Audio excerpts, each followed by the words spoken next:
Put down the gun. Stop killing innocent people. Stop killing our young men. Stop it. I'm Brandon Rowe in Toronto, where there is a desperate plea from community activists calling out all levels of government to help stop the spike of gun violence in the city. We are the community. We are the ones that should govern our community. But you know, we are the powers. Passionate cries to end this sudden spike of gun-related violence in Toronto. Violence that has ripped apart families like Melissa Campbell's. Her brother Shaquille Wallace was shot and killed in January. These people are just coming out here, killing people, ruining people's family, and like destroying people's life. Because when you take away that life, you take away everyone's life. Our future, which you can see, has seen too much pain.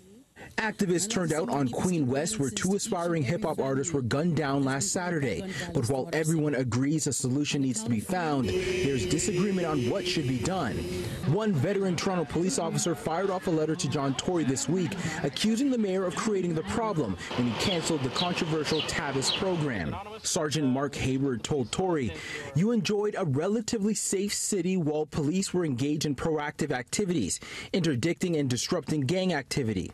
Since this came to an end in 2016, we have seen a steady and dramatic increase in gun violence and are faced with a homicide rate that is on track to set a new record for Toronto. You know what I think Mr. McCormick and his agents that send these letters are doing is that they are doing a great disservice to their fellow police officers, because their fellow police officers are working so hard and they're doing it with my full support. Hayward, who's now facing an internal investigation for his comments, spent 6 years patrolling the city's most violent-plagued neighborhoods as the leader of the Toronto Anti-Violence Intervention Strategy Rapid Response Team. Hayward's scathing letter didn't pull any punches. "You're damned mad but refuse to accept any blame for this crisis. It's obvious Chief Saunders is a puppet on strings and you're pulling them." But in fact, the murder rate was higher when Carding was in. Really, what we have to do is strike that balance between allowing the police the tools they need to get their job done, and that's very, very important, but also making sure we respect people's basic human rights.